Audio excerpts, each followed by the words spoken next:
Τι είναι αυτό? Ένα σφουργίτη.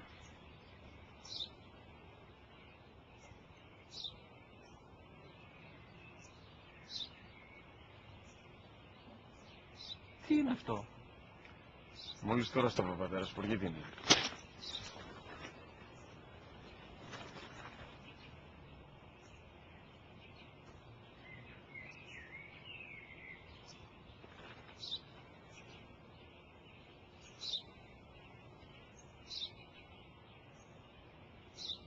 Τι είναι αυτό?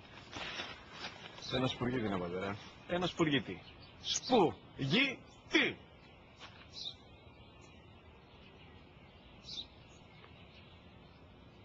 Τι είναι αυτό? Γιατί το κάνεις αυτό το πράγμα, μπορείς να μου πεις? Τόσες φορές σου είπα, είναι ένα σπουργίτη. Δεν το καταλαβαίνεις. Πού πας?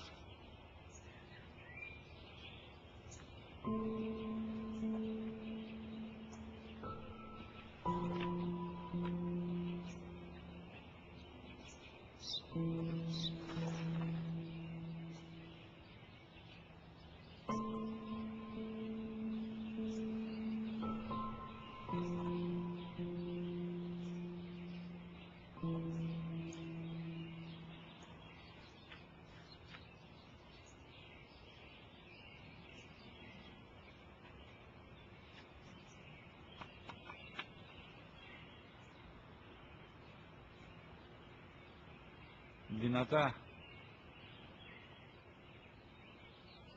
Σε μένα ο μικρός μου γιος που πριν λίγες μέρες έκλεισε τα 3, καθόταν μαζί μου έξω στο πάρκο όταν ένας σπουργίτη ήρθε και κάθισε απέναντί μας.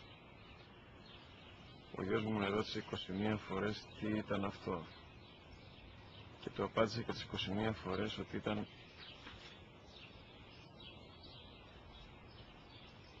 ένα σπουργίτη.